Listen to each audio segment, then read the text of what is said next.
নমস্কার বন্ধুরা, আমি আবারও ফিরে এসেছি আরও একটি নতুন পর্ব নিয়ে। আজকের পর্বে আমি এমন একটি কথা উল্লেখ করব, যে কথা যদি আপনি বিপদে পড়ে চোখ বন্ধ করে ঈশ্বরকে বলেন, তবে ঈশ্বর সাথে সাথে আপনার সাহায্য করবে। কি সেই কথা এবং সেই কথার মাহাত্ম্য কী, তা নিয়ে আজকে বিশেষ আলোচনা এই পর্বে করব। আমি বলে রাখি বন্ধুরা, এই বিষয় নিয়ে আমি আরও একটি ভিডিও বেশ কিছুদিন আগে আপলোড করেছিলাম। সেই ভিডিওতে যেই কথা আমি উল্লেখ করেছি এবং আজকের ভিডিওতে যেই কথাটি আমি উল্লেখ করব, দুটি পুরোপুরি ভিন্ন, এর মধ্যে কিন্তু কোনো মিল নেই। শুরু করার আগে বলে রাখি বন্ধুরা, এরকম ধরনের নানা রকম ভিডিও এই চ্যানেলে আগে থেকে আপলোড করা রয়েছে, সেগুলি চাইলে দেখে আসতে পারেন এবং চ্যানেলটিকে অবশ্যই করে সাবস্ক্রাইব করুন। তো চলুন আর দেরি না করে শুরু করে দেওয়া যাক। ভগবান শ্রীকৃষ্ণ কেবল একজন দেবতা নয়, বরং একজন পরম বন্ধু, দরদি এবং রক্ষাকর্তা। তিনি তার ভক্তদের সর্বদা সাহায্য করতে প্রস্তুত।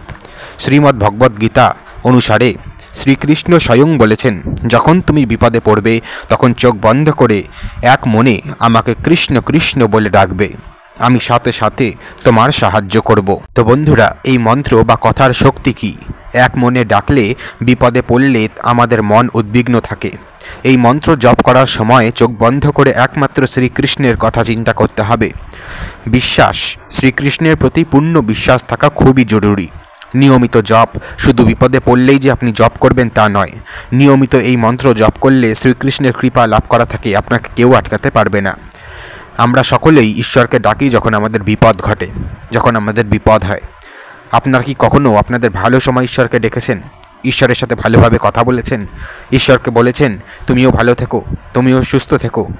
কখনো বলেছেন? ভেবে দেখুন বন্ধুরা, শুধু খারাপ সময় ঈশ্বরকে চেয়েছেন, শুধু খারাপ সময় ঈশ্বরকে ডেকেছেন। শুধু আপনারা বলে নন বন্ধুরা, প্রত্যেকটি মানুষের এরকমই ভাব। আমরা খারাপ সময় আসলেই ঈশ্বরের কথা বেশি মনে করি, ঈশ্বরকে তখন বেশি করে চাই, কিন্তু যখনই আমাদের সুখের সময় এসে দাঁড়ায় আমরা তাকে ভুলে যাই। আবার আমাদের নিজের কাজে আমরা মগ্ন হয়ে পড়ি। আমি কিছু উদাহরণ দেই বন্ধুরা এই মন্ত্রের শক্তি হিসাবে। মহাভারত যুদ্ধে অর্জুন যখন যুদ্ধে লড়তে ভয় পেয়েছিলেন, তখন শ্রীকৃষ্ণ তাকে এই মন্ত্র জপ করতে বলেছিলেন। প্রহ্লাদ, হিরণ্যকশিপুর পুত্র প্রহ্লাদ যখন তার পিতার অত্যাচারের শিকার হন, তখন তিনি এই মন্ত্র জপ করে শ্রীকৃষ্ণের সাহায্য পেয়েছিলেন। মনে রাখবেন বন্ধুরা, শ্রীকৃষ্ণের কৃপা লাভ করার জন্য শুধুমাত্র মন্ত্র জপ করাই যথেষ্ট নয়। ঈশ্বরকে ভালোবাসা, ঈশ্বরকে ভালোবেসে পূজিত করা আমাদের একটি কর্তব্য বন্ধুরা। তাকে সর্বক্ষণ আমাদের বুকে ধরে রাখা আমাদের একটি কর্তব্য বন্ধুরা। তাকে সর্বক্ষণ মনে রাখা আমাদের একটি কর্তব্য বন্ধুরা। ভগবানকে বন্ধু মনে করুন। শ্রীকৃষ্ণ কেবল দেবতা নন, তিনি আমাদের বন্ধু, দরদি।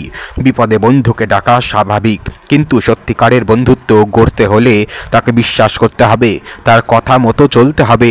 ঠিক তেমনি শ্রীকৃষ্ণের প্রতি অটুট বিশ্বাস রাখুন। কর্ম ও বিশ্বাসের মেলবন্ধন।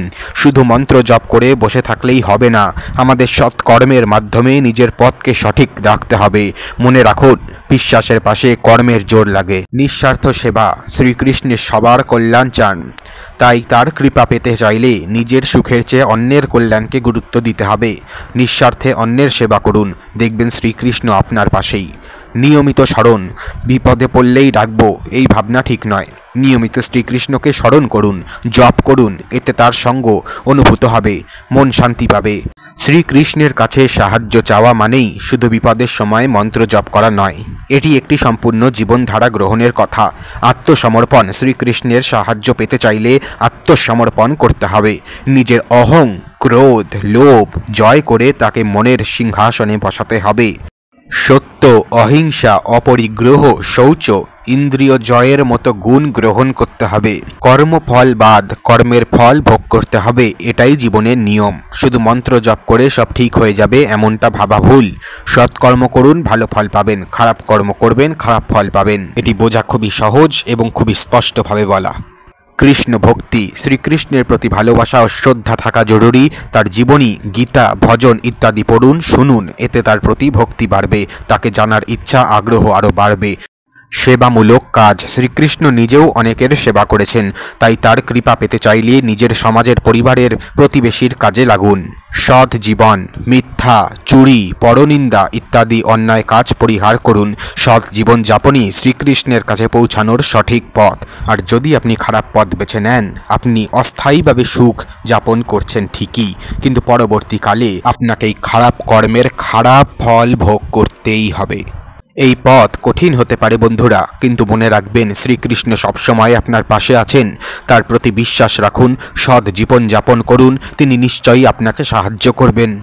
এবার আমি গুরুত্বপূর্ণ কিছু কথা উল্লেখ করব, অবশ্যই মনে রাখবেন বন্ধুরা। একনিষ্ঠতা, মন্ত্র জপ, সৎকর্ম সবকিছু একনিষ্ঠতার সঙ্গে করুন। ফলের আশা না করে কর্মে মন দিন। ধৈর্য, জীবনে সবসময় সুখ থাকবে না, কষ্ট আসবেই। সেই সময় ধৈর্য ধরে ঈশ্বরকে স্মরণ করুন, তিনি আপনাকে শক্তি দেবেন।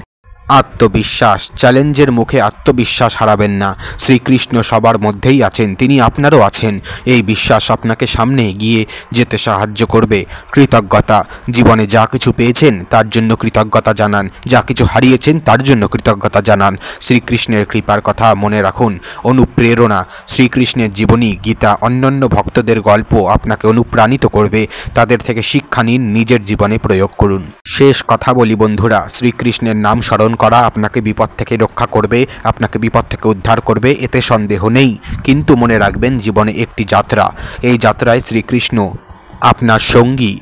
তার প্রতি বিশ্বাস, ভালোবাসা ও সৎকর্মই আপনাকে সঠিক পথে এগিয়ে নেবে। তাই চলার পথে সবসময় তাকে মনে রাখুন, সৎ জীবনযাপন করুন, সুখ ও শান্তি আপনার সঙ্গী হবে। চলার পথে অনেক বাধা বিপত্তি ঘটবে, সেসবে মনোনিবেশ না করে নিজের সৎকর্মে মনোনিবেশ করুন। সঠিক পথ আপনার সামনে খুলে যাবে, সেই দ্বার আপনার সামনে খুলে যাবে, যেই দ্বার দিয়ে আপনি চলে ঈশ্বরের চরণ দুটি স্পর্শ করতে পারবেন। একটা কথা মনে রাখবেন বন্ধুরা, আপনারা এসেছেন খালি হাতে, যাবেনও খালি হাতেই।